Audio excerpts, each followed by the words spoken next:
Well, thank you very much, Ingmar, and I know I'm the last speaker of the day, which is quite a task to be at, but I have a trick, because I'll be talking about some of the most interesting things that you can imagine, and something which is very interesting for posts indeed. We saw the declining volumes on the report slides, and I'll certainly not dive back into that. However, I can tell you that even though mail volumes are declining, if you take a closer look, you'll see that mail volumes coming from hybrid mail systems are actually increasing. So this is definitely good news.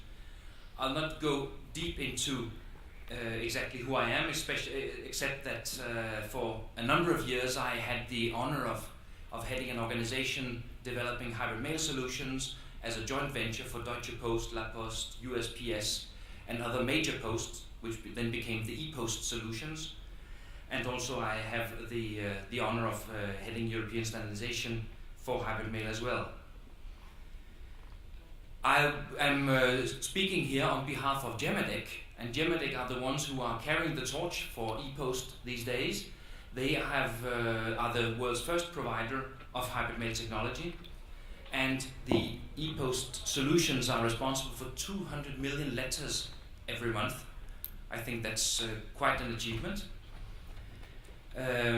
As specific, went the wrong way, sorry. We put it on fast forward here. The e-Post technology has been provided to 22 countries all over the globe, and the largest user of e-Post is Deutsche Post, sending 150 million letters per month through the e-Post systems. Now the newcomers, users of e-Post, are, for example, Morocco Post, who are present here, and who were the first to have hybrid mail in Africa. They were soon to be followed by Algeria Post and Tunisia Post, and lately Senegal Post started their operation in the month of December, also using this solution here. So this was so much for Gemadec. What I will talk to you about is, I will give a status on where is hybrid mail at today, especially of course what is important for the users of hybrid mail. I will then go on the subject of trust, and we just heard about that trust and relevance are the important factors when communicating. The good thing is that the post do have the trust, and the trust can be passed on through a hybrid mail solution. Also, a hybrid mail solution can ensure the relevance, but I'll come back to that in a few moments.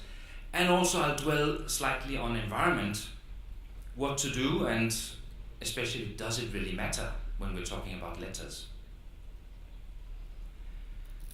Now, the status today is that for the developed world, then hybrid mail is widely adopted. You cannot find any developed post that hasn't done some activities within hybrid mail. However, when you look at the developing countries, you're seeing an increased interest in hybrid mail, simply because using hybrid mail brings them very much forward in fulfilling their obligations for speed of delivery, for quality of service, also for the management of return mail, of which there is quite a lot in developing countries.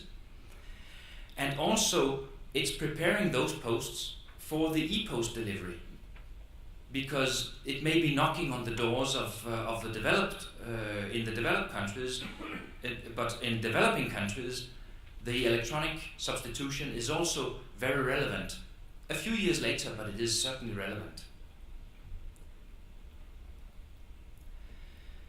If we look at a global perspective, I've tried to map out here the countries who are having hybrid mail these days. Oh, this map looks a bit tricky. I think I'll add on the e-Post countries as well. There you have them. So if you look at the UPU survey, they're stating that 81 posts globally do have hybrid mail in some form or another. Looking a bit more closer to the figures, you'll see that a number of posts do not have really hybrid mail. What they're having is more print and mail operation. So they're taking care of the printing and enveloping of letters, but not the full hybrid mail installation. if we look at what makes the market tick here, then it is that when using hybrid mail, you increase the postal value. The communication gets better, you get more services that you can add to what you're sending, you can target it more closely, and as Jürgen just mentioned about the relevance and the trust of the mail, you can make the mail much more relevant because you can target mails much better when you're having a centralized place where you have information about your receivers and you are able to pinpoint exactly what messages should go to whom. On the efficiency side, of course, you have the efficiency of production, you have the reduced cost, you also have the improvement in the speed and in the quality of the delivery, since you can produce letters in the exact order, in the exact quality, in the exact formats that is required. Now, I was thinking a bit about this little dog postcard, but I'm sure a hybrid mail system can do this. I know, for example, in Sweden they're making airline tickets, they're making credit cards, they're making a lot of other things. So I'm sure we'll be able to find a solution to print that sort of items as well. And of course, on top of this, you can add all the different postal features. You can send registered mail, you can make sure that mail gets there on specific dates, or you can even spread out a big mail volume over a number of days in order to get the best possible impact. Now, for the customer, the important thing has always been, when discussing hybrid mail, has been that they want to have a safe, secure and efficient way to have their mails delivered. This was the initial drive of a hybrid mail when going back in time. Now they're looking for more things. They're looking for the adaptivity. They're looking for how do things fit together. How it's about the relevance, it's about the geographics, and it's about giving also the option of having electronic delivery as one of the delivery options that you can get here. For the operators, it's also the logical answer to many of the challenges that they will find. They are able to make improvements in the quality of their postal service, and this is definitely true for the developing countries, where they improve the speed, they improve the security. They also in many ways improve the mail quality simply by having better equipment. I was in Senegal just a few weeks back and looking at some of the printouts, and you can hardly read them. You wonder how the mailman will ever find the recipient. But by using the hybrid mail production center, there was a very high lift in the quality and the appearance of the mail itself. So what you are doing by applying a hybrid mail system is that you're taking all the efficiency of the digital age. This is not only digital printing, but also digital delivery. And you add to this equation, you add the universal reach that you're having using the mail service.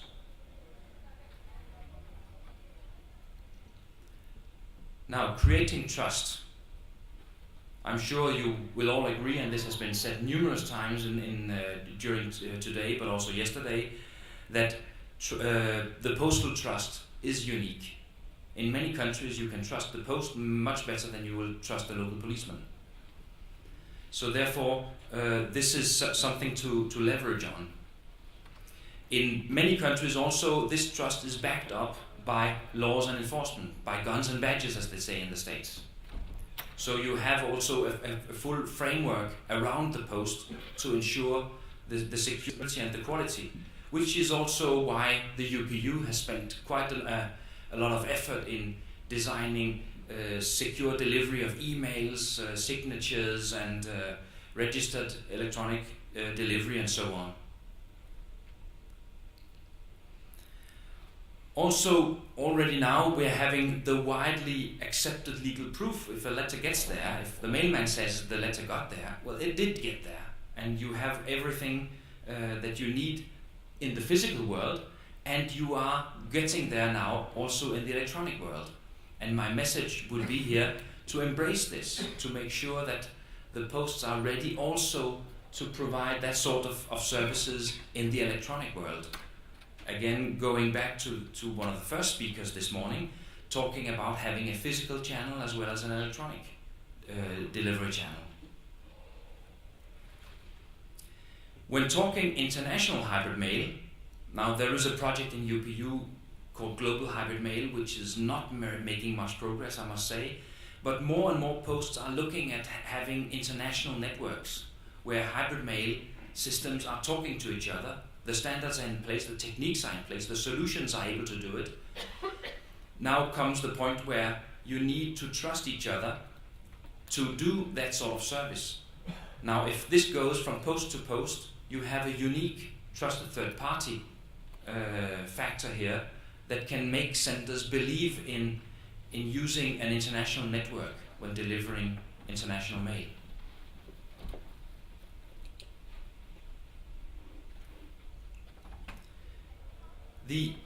When looking at this trust position, also with respect to specifically hybrid mail, then the post have this universal delivery obligation. So this means that the letter will get there no matter what. You will be sure that it will be delivered.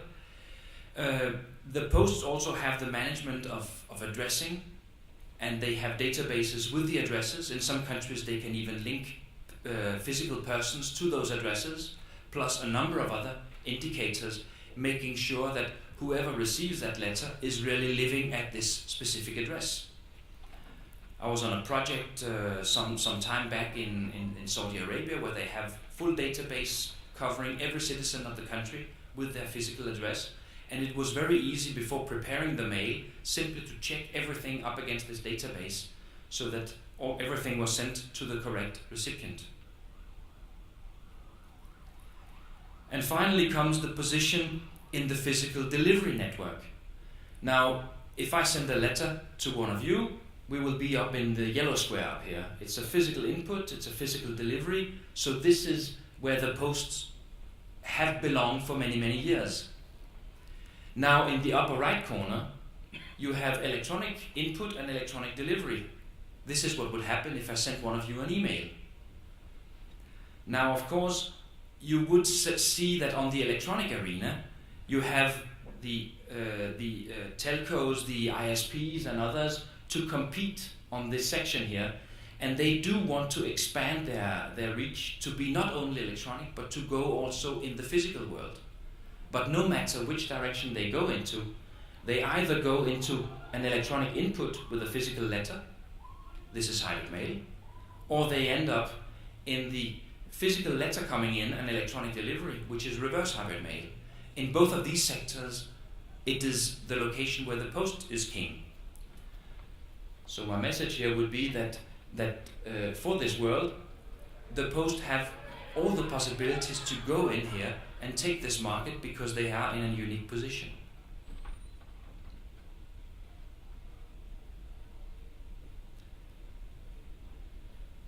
Slight change of scenery.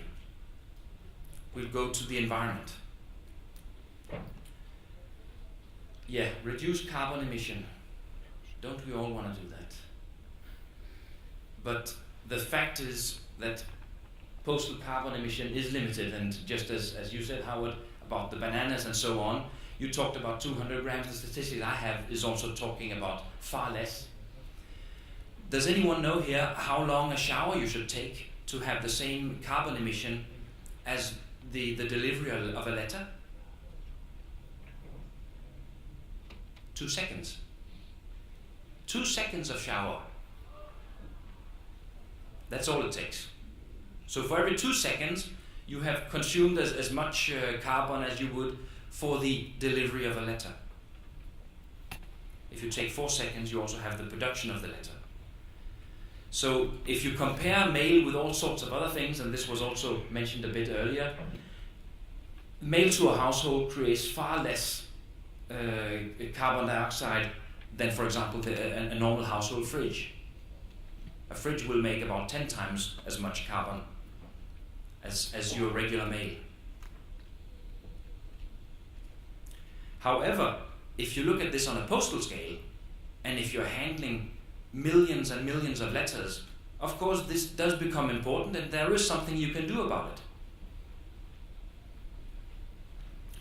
When using hybrid mail, this can give savings in transport.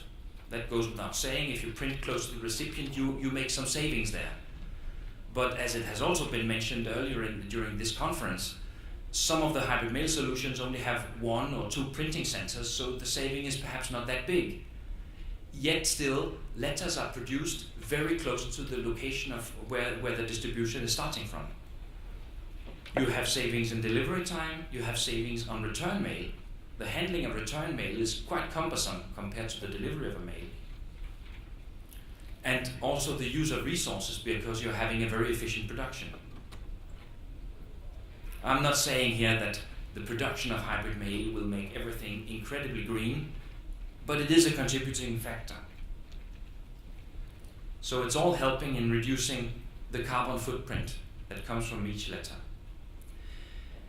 Now, a typical letter will generate about 20 grams of CO2, and there I object. I'm in contradiction a bit to your book, but on the other hand, we agree better on that size of figure.